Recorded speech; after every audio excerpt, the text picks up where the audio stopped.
নমস্কার বন্ধুরা, মৌহার্স রান্নাঘরে আপনাদের সকলকে স্বাগত। আজ আমি রোজকার যে মাছের ঝোল বানাই সেটারই একটা রেসিপি আপনাদের সঙ্গে শেয়ার করছি। রেসিপিটা খুব সহজ কিন্তু খেতে খুবই ভালো। গরম ভাতের সঙ্গে এটা খেতে কিন্তু দুর্দান্ত।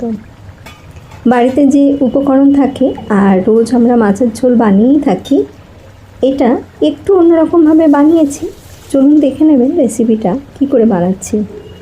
প্রথমেই আমি মাছটাকে ধুয়ে নিয়েছিলাম, নিয়ে এতে নুন হলুদ মাখিয়ে দেব। মাছটাকে আমি ভালো করে নুন হলুদ মাখিয়ে আমি একটু 5 মিনিটের জন্য ঢাকা দিয়ে রেখে দেবো। দিয়ে অন্যদিকে আমি কড়া বসিয়ে দিয়েছিলাম তেলটা গরম করার জন্য। তেলটা ভালো করে গরম হয়ে গেলে এর মধ্যে আমি মাছগুলো একটা একটা করে দিয়ে মাছটা ভেজে নেব। মাছটা এইভাবে খুন্তির সাহায্যে দিলে গায়ে কিন্তু তেলের ছিটেটা আসে না, আর দিতেও অনেকে সুবিধা হয়। আর মাছ ভাজার সময় যদি তেলে অল্প করে একটু নুন দিয়ে দেন তাহলে মাছটা কিন্তু কড়ায় একদমই চিটিয়ে যায় না। দেখুন মাছগুলো আমি ভেজে তুলে নিলাম। অন্যদিকে আমি বড় বড় করে একটু পেঁপে আর আলু কেটে নিয়েছিলাম, সেটাই একটুখানি ভাপিয়ে নিচ্ছি। আর নিয়ে নেবো এখানে কিছু মশলা। তার জন্য একটা বাটির মধ্যে নিয়েছিলাম অল্প করে একটু আদা, 1 চামচের মতন আদা বাটা নিয়েছি। আর এখানে দেবো শুকনো উপকরণ, হলুদ দিয়েছি পরিমাণ মতন। আর দেবো এখানে আমি 1/2 চামচ দিলাম ধনে গুঁড়ো, আর 1/2 চামচের একটু বেশি দিলাম জিরে গুঁড়ো। আর দেবো এখানে লঙ্কা গুঁড়ো। আমি এখানে 1/2 চামচ লঙ্কা গুঁড়ো দিয়েছি, আর একটু দিয়েছি কাশ্মীরি লঙ্কা গুঁড়ো। দিয়ে একটু জল দিয়ে এটাকে একটু গুলে নেব। দেখুন জল দিয়ে গুলে নিয়েছি। এবার মাছ ভাজার যে তেলটা ছিল সেই তেলটার মধ্যেই আমি রান্নাটা করে নেব। তার মধ্যে দিয়ে দিলাম আমি 1/2 চামচ পাঁচফোড়ন, একটা শুকনো লঙ্কা আর একটা তেজপাতা। এটাকে একটু ভালো করে নাড়াচাড়া করে নেব যাতে এটা একটু ভাজা হয়ে যায়।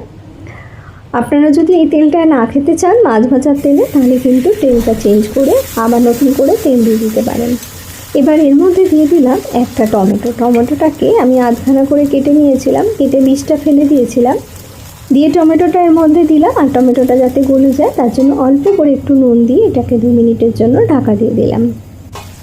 দেখুন 2 মিনিট পরে আমি ঢাকা খুলে নিয়েছি। টমেটো আমার অনেকটাই গলে গেছে। এবার আমি এর মধ্যে দিয়ে দেবো যে মশলাটা আমি গুলে নিয়েছিলাম সেটা। মশলা যদি এইভাবে জলে গুলে রান্নায় দিই তার স্বাদ কিন্তু অনেক ভালো হয়। এবার আমি এটাকে খুব ভালো করে কষিয়ে নেবো। গ্যাসের ফ্লেমটা মিডিয়াম টু হাইতে রেখেছিলাম। এর মধ্যে দিয়ে দিলাম পরিমাণ মতো নুন, দিয়ে এটাকে খুব ভালো করে আমি কষাবো।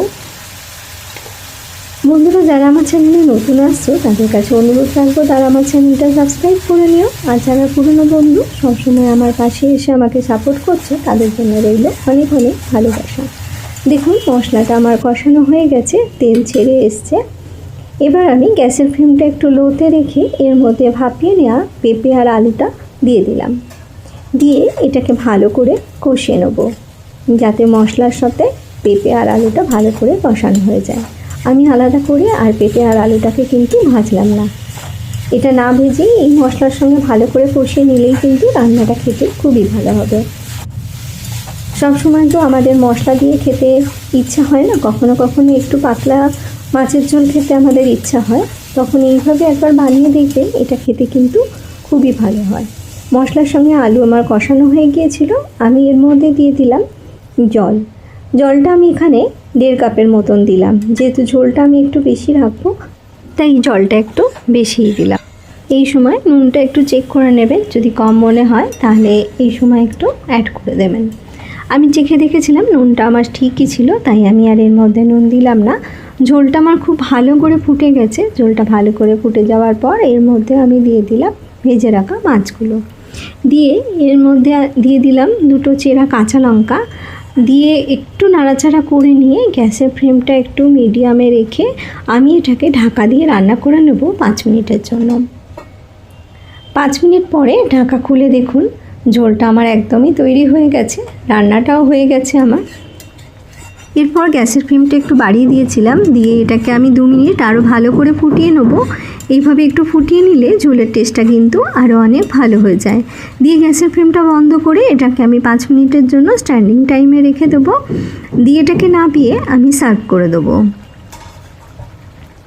দেখুন ঢাকা খুলে নিয়েছি আমি, তেজপাতাটা আমি তুলে দিলাম। এটা দেখতে কত সুন্দর হয়েছে, আর এটা খেতেও কিন্তু খুবই ভালো হয়েছিল। গরম ভাতের সঙ্গে এই মাছের ঝোল থাকলে আর আলাদা করে কিছুই লাগবে না, এটা দিয়েই কিন্তু পুরো ভাতটা খাওয়া হয়ে যাবে।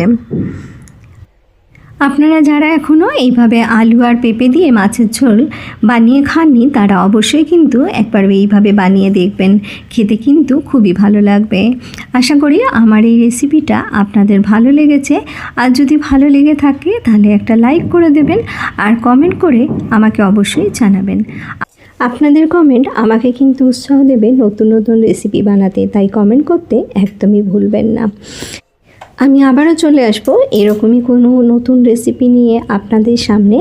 আপনারা ভালো থাকবেন, সুস্থ থাকবেন।